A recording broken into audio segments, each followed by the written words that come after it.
بسم اللہ الرحمن الرحیم۔ یہ سوال ہی نہیں کہ ہم میلاد مناتے ہیں، یہ بتائیے کہ میلاد کیوں نہ منائیں؟ آپ کوئی ایویڈنس ہے ان قرآن کے اندر منع ہے؟ جواب آتا نہیں۔ احادیث مبارکہ میں منع ہے؟ جواب آتا نہیں۔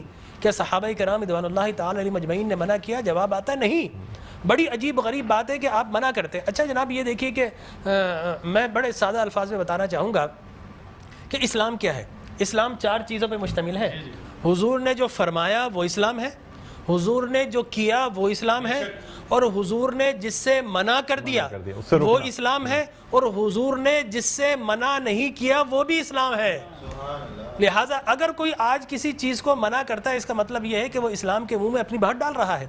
اب نہ اللہ سے بھول ہوئی نہ رسول سے بھول ہوئی، قیامت تک کی ساری ناجائز چیزوں کو قرآن مجید اور احادیث نبویہ میں بڑے بڑے بورڈ لگا دیے گئے کہ these are the prohibited thing, یہ حرام ہے، یہ حرام ہے، یہ حرام ہے، بڑے بڑے بورڈ لگا دیجیے۔ اور دیکھیں طریقہ اور اصول بھی یہی ہے کہ ہر جائز چیز کا نہیں بتایا جاتا۔ مثال کے طور پر اگر آپ کو کہیں جانا ہے تو آپ نے کبھی زندگی میں بورڈ نہیں دیکھا ہوگا کہ الاؤ ہے ادھر آ جائیے، یہ کہیں نہیں لکھا ہوگا۔ ناٹ الاؤڈ ہوگا وہاں ضرور لکھا، جہاں ناٹ الاؤڈ ہوگا، پروہیبٹڈ ایریا ہوگا، وہاں پر بورڈ لگا ہوگا کہ یہاں داخلہ منع ہے۔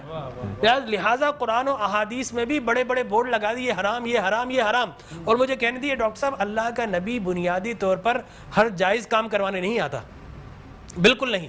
دراصل اللہ کا نبی ہر ناجائز کام سے روکنے کے لیے آتا ہے۔ اگر جائز کام کی اگر جائز کام کروانے آتا اور جائز کی فہرست بنتی تو قرآن 30 پاروں پہ ہی 30,000 پارے بھی کم پڑ جاتے کہ یہ بھی جائز، یہ بھی جائز، یہ بھی جائز، یہ بھی فہرست، ایک پوری فہرست بن جاتی۔ کہاں تک ہم قرآن حفظ کرتے؟ لہٰذا قرآن کے اندر اللہ کو جو ناپسند چیز ہے ان کا بیان ہے، اللہ کو جو پسند ہے ان کا بیان ہے۔ ہر جائز چیز اللہ کا نبی کروانے نہیں آتا۔ اب اگر بنگلہ دیش کے لوگ رہنے والے اگر پوری زندگی اگر چاول کھاتے ہیں اور مچھلی کھاتے ہیں، ان سے یہ نہیں پوچھا جائے گا باجرے کی روٹی کیوں نہیں کھائی، تم نے گندم کیوں نہیں کھایا، تم نے فلانے نہیں کھایا، نہیں پوچھا جائے گا۔ اگر اسی طرح پاکستان کے رہنے والے مچھلی روزانہ نہ کھائے تو ان سے نہیں پوچھا جائے گا کہ یہ بھی تو اللہ کی غذا تھی، جائز تھی، تم نے یہ کیوں نہیں کھایا۔ نہیں، ہر جائز چیز اللہ کو مطلوب نہیں ہے۔ اللہ کو مطلوب یہ ہے کہ ہر ناجائز کام سے روکا جائے۔ لہٰذا اللہ کے پیارے حبیب نے قیامت تک کی ساری ناجائز چیزوں سے منع کر دیا، نہ اللہ سے بھول ہوئی معاذ اللہ، نہ رسول سے بھول ہوئی، دین مکمل ہو گیا۔ اب اگر کوئی یہ کہتا ہے کہ یہ ناجائز، یہ بدعت، اس کا مطلب یہ ہے کہ کیا تجھ پر وحی نازل ہو گئی؟ باب نبوت تو بند ہو چکا ہے، اب تو کس بنیاد پر کر رہا ہے؟ دیکھیے اب کس بنیاد پر تو منع کر رہے ہو۔ اور میں آپ کو بتاؤں ڈاکٹر صاحب، یہ دین کا مسلمہ اصول ہے کہ کسی چیز کے جواز کے لیے کوئی ضعیف حدیث بھی کافی ہے، لیکن کسی چیز کے حرام یا بدعت ہونے کے لیے قرآن اور حدیث کی نص قطعی چاہیے آپ کو، اور حدیث متواترہ چاہیے، اس کے بغیر آپ کسی چیز کو حرام نہیں کر سکتے۔ اس لیے کہ اسلام گلا گھونٹنے کے لیے نہیں آیا، اسلام تو راحتیں دینے کے لیے آیا ہے۔ لہٰذا جو ناجائز چیزیں تھی اسلام نے وہ منع کر دی 1400 سال پہلے۔ اب اگر کوئی کہتا ہے کہ جناب آپ میلاد کیوں مناتے ہیں، تو میں کہتا ہوں یہ سوال ہی نہیں، بڑے احمق لوگ ہیں جو جائز کی دلیل مانگ رہے ہیں۔ اے بھائی دلیل تو ناجائز کی ہوتی ہے، لہٰذا آپ ناجائز کی دلیل دیجئے کہ قرآن میں منع کیا کہ احادیث میں، بلکہ اب میں یہ کہتا ہوں اس بات کے بعد آپ قرآن پڑھیے، اللہ تبارک و تعالی نے 5 نبیوں کا میلاد قرآن میں بیان کیا ہے۔ حضرت آدم علیہ الصلوۃ والتسلیم کے میلاد نامے قرآن کے 5 رکوع پر متفرق، پہلا واقعہ ہی میلاد نامہ آدم ہے۔ فرشتوں کو جمع کیا، میں آدم کو پیدا کرنے والا ہوں، کیا کریں؟ سیلیبریشن کرو۔ آدم کی ولادت کا موقع، نفخت فیہ من روحی فقعوا لہ ساجدین، جیسے ہی میں یہ آنکھ کھول دے، یہ پیدائش ہو جائے، ولادت ہو جائے، تو تمہیں کیا کرنا ہے؟ اس کو سجدہ کرنا ہے۔ اللہ تبارک و تعالیٰ فرماتا ہے کل مجمعون الا ابلیس، سارے فرشتوں نے سیلیبریٹ کیا، آدم کو سجدہ کیا سوائے ابلیس کے۔ تو معلوم یہ ہوا کہ جس نے میلاد منایا اللہ نے اسے نورانی قرار دے دیا، اور جس نے انکار کیا اللہ نے اسے شیطانی قرار دے دیا۔ سبحان اللہ سبحان اللہ۔ لہٰذا اسی طرح میں 2 منٹ بس، اسی طریقے سے سورہ قصص میں حضرت موسیٰ علیہ الصلوۃ والتسلیم کی میلاد نامہ اللہ نے 28 ابتدائی آیات میں بیان کیا، اور حضرت یحییٰ علیہ الصلوۃ والتسلیم کا میلاد نامہ سورہ مریم میں کیا؟ سلام علیہ یوم ولدا، سلام ہو یحییٰ پر کس دن؟ جس دن وہ پیدا ہوا۔ لہذا نبی پیدا ہو رہا تو اللہ سلام بھیج رہا ہے۔ اور پھر حضرت عیسیٰ فرماتے والسلام علیک یوم ولدت ویوم اموت ویوم ابعث حیا، سلام ہو مجھ پر جس دن میں پیدا ہوا، سرکار نے فرمایا۔ اور پھر اللہ تبارک و تعالی نے ووالدین وما ولد کہہ کر حضور کے میلاد کو بیان کیا، اور حضرت مریم کی میلاد کو اللہ نے سورہ آل عمران میں بیان کیا۔ پھر سرکار نے فرمایا کہ میرے غلام الجمعۃ عید للمسلمین، لوگ کہتے ہیں 2 عیدیں، تیسری عید مل گئی.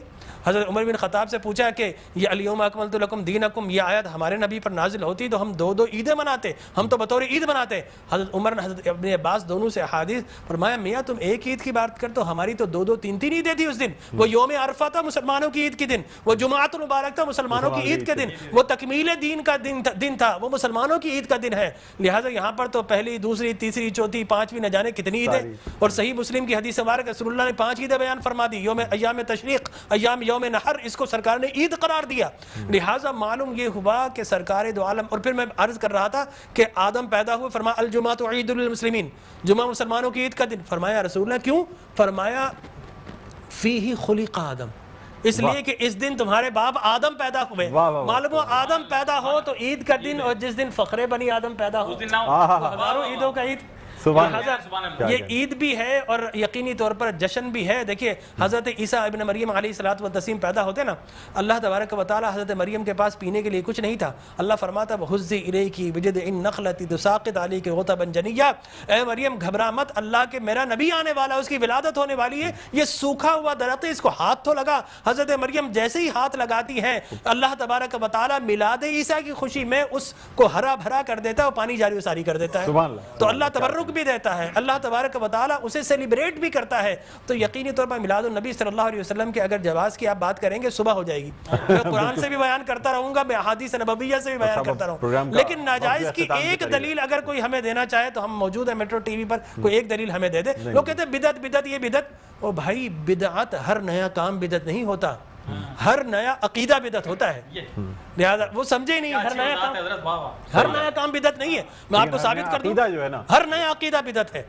لیکن آپ شیطان نے جب بلیف جو جس چیز پہ انسان کا ہے وہ قائم ہے، وہ قائم ہے. ہر نیا کام، اگر ہر نیا کام بدعت ہوتا، خوشی منانا، عید منانا، اس میں تو کوئی ایسی بات انوویشن ہے اسلام کے اندر. آپ یہ دیکھیں نا حضور اکرم صلی اللہ علیہ وسلم کی وفات شریف کے بعد قرآن مجید جمع کیا، بدعت.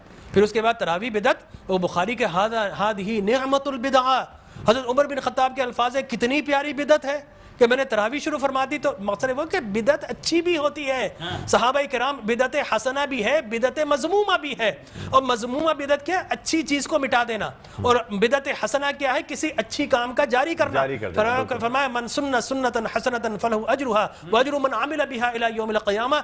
جو کسی اچھی سنت، اچھے کام کو جاری کرتا ہے، اس کے بعد قیامت تک اگر لوگ اس کام کو جاری رکھیں تو اس بگنر کو اللہ تبارک و تعالیٰ اجر و ثواب عطا فرماتا ہے. ویورز اسی طرح کی امپورٹنٹ اور اسلامک انفارمیشن حاصل کرنے کے لیے سنی اسلامک فیکٹس چینل کو لائک، شیئر اور سبسکرائب کیجیے اور اپنے دوستوں میں شیئر کیجیے اور بیل بٹن کو ضرور دبائیں تاکہ آپ کو ہماری سبھی ویڈیوز ملتی رہیں.